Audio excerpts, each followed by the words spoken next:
अस्सलाम वालेकुम friends, welcome back to my channel. I hope आप सब ठीक होंगे। अल्हम्दुलिल्लाह मैं भी ठीक हूँ। तो मेरा घर फ़ाइनल हो गया है, मैं उसी घर में जाऊँगी। तो यहाँ पर ना फ़ाइनल हो चुका है, तो मैं यहाँ से स्टार्टिंग कर रही हूँ सफाइयों की। तो क्योंकि यहाँ का भी घर साफ़ करके जाना पड़ता है और वहाँ का भी तो साफ़ करना है। वैसे तो वो साफ़ है, लेकिन फिर भी थोड़ी बहुत सफाई वहाँ करनी होगी।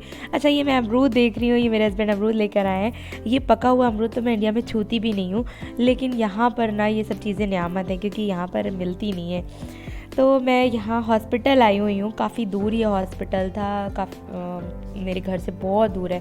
तो ड्राइव करके शायद हमें लगता है 1-1.5 घंटे लगते हैं यहाँ पर, और कितनी स्पीड में गाड़ी होती है फिर भी। खैर, तो मेरा अपॉइंटमेंट ना, डॉक्टर तो मेरे पीछे पड़े हुए हैं बुरी तरह से, मेरा ये टेस्ट, मेरा वो टेस्ट। तो मेरे ना बहुत ढेर सारे टेस्ट होने होते हैं, और ये वो मेरे हस्बैंड भी परेशान होके रह गए होंगे। तो यहाँ पर 5 बजे का अपॉइंटमेंट था। मैंने अपने हस्बैंड से बोला था 4:30 का अपॉइंटमेंट, तो ये बहुत जल्दी आ गए, क्योंकि हमेशा ना ये लेट हो जाते हैं। फिर इतने बड़े हॉस्पिटल में आके ढूंढना पड़ता है कि मुझे जाना कहाँ पर है। तो मेरे हस्बैंड को ना इतना एक्सपीरियंस नहीं है हॉस्पिटल का, क्योंकि उनका पाला कभी भी इतना ज़्यादा हॉस्पिटल से पड़ा नहीं। ये तो मेरे से शादी करके ज़्यादा पड़ गया है, क्योंकि मुझे अर्थराइटिस है। तो मेरा वहाँ पर भी हॉस्पिटल में चक्कर काफ़ी लगता था, और यहाँ पर भी, तो इस वजह से। और यहाँ पर तो इतना तो वहाँ पर नहीं इतना ज़्यादा ख्याल करते डॉक्टर जितना यहाँ पर करते। यहाँ पर तो सिर्फ एक बार बताया कि मुझे अर्थराइटिस है, उसके बाद से ना मुझे कुछ भी बताना नहीं है। वो मेरे हर जगह का मेरा टेस्ट करे पड़े हैं, कभी मेरा ब्लड टेस्ट, मेरा हैंड का एक्सरे, कभी मेरी बैक की, कभी मेरे पैर के घुटनों का, मतलब मुस्तकिल मेरा एक्सरे हो रहा है। तो मैं यहाँ पर मेरा को जल्दी लेकर आई थी, तो वहाँ पर वो झूले झूल रही थी। तो फिर यहाँ पे देखें, इनको चीज़ें लेनी थी, ये ज़िद कर रही थी कि यहाँ पे मुझे कुछ खाना है। तो उसने कोई और सा नंबर बताया था, मेरे हस्बैंड कोई और सा गिरा रहे थे।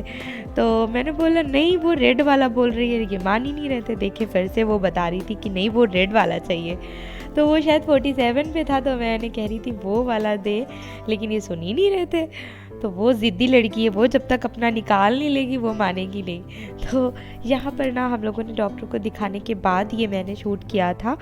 तो मुझे डॉक्टर ने बताया है कि मेरे आँखों का पानी सूख रहा है, जिसकी वजह से ना मुझे प्रॉब्लम हो रही, क्योंकि आज मेरी जो अपॉइंटमेंट थी वो डॉक्टर की वो आँखों का था टेस्ट, कि मेरे आँखों में क्यों प्रॉब्लम इतनी ज़्यादा होती है कि हल्का सा पानी भी मेरी आँखों में चला जाता है ना, तो मेरी आँखें सूज जाती हैं, या किसी का हाथ लग जाए, कुछ भी हल्का सा भी टच हो जाए ना, तो मेरी आँखें इतनी ज़्यादा सूज जाती हैं, बहुत ज़्यादा तकलीफ़ होती है।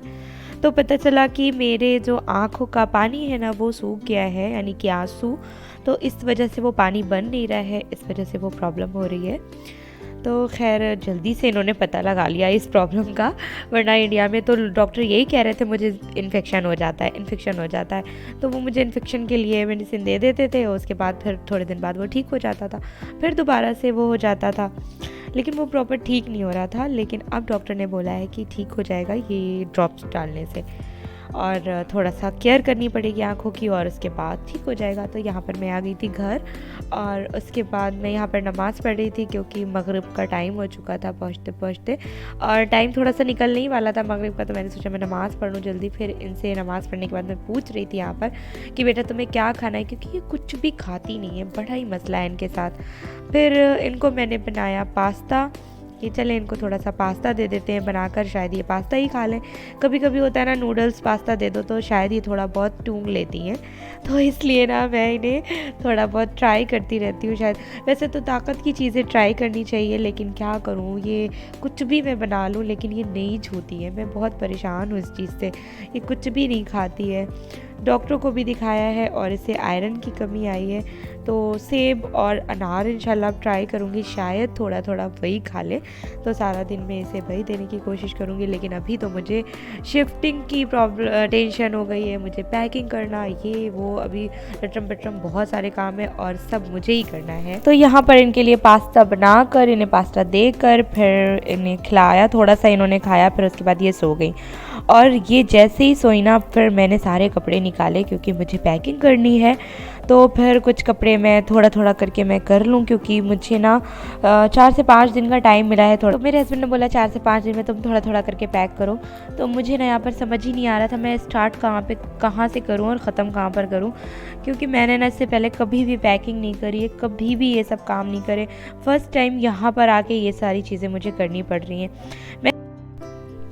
तो यहाँ पर ये सूटकेस रेडी हो चुके हैं, कुछ मैंने कर लिया, काफ़ी घंटे बाद मैंने थोड़ा सा ये आगे शूट किया, काफ़ी घंटे बाद। तो आप लोग समझ सकते हैं अगर मैंने ये इतना पैक किया है तो कितने घंटे इनमें लगे होंगे। तो बहुत सारे घंटे लगे थे क्योंकि मुझे ना नहीं आता ये सब करना। तो यहाँ पर ना देखें ये सारे मैंने अपने हैंगर से इकट्ठे किए, क्योंकि ये सारे मैं लाई थी। मेरे हस्बैंड कह रहे कुछ तो छोड़ दो, शर्म खाओ, यहाँ कुछ हैंगर्स तो छोड़ दो। तो मैंने कहा मैं क्यों छोड़ दूँ, ये सब मैंने ख़रीदे थे, मुझे कपड़े नहीं वहाँ हैंग करने जो मैं वहाँ छोड़ दूँ। यहाँ पर ना मुझे बहुत खल रहा था, बस यहाँ पे अब अमायरा के हैंगर्स रखने जा रही हूँ और कपड़ों को सब लपेट लपेट के, तो बहुत ही खल रहा है।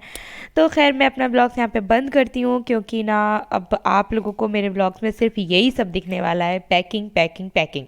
तो अगर मेरा ब्लॉग्स पसंद आए, आप लोग मेरे ब्लॉग्स में बने रहें कि मैं कैसे पैकिंग करूँगी, कैसे शिफ्टिंग करूँगी, तो प्लीज़ मेरे चैनल को सब्सक्राइब करें और मेरे साथ बने रहें, लाइक करें, कमेंट्स करें। फिर मिलते हैं आप सबसे नेक्स्ट ब्लॉग में, तब तक के लिए बाय, टेक केयर, अल्लाह हाफिज़।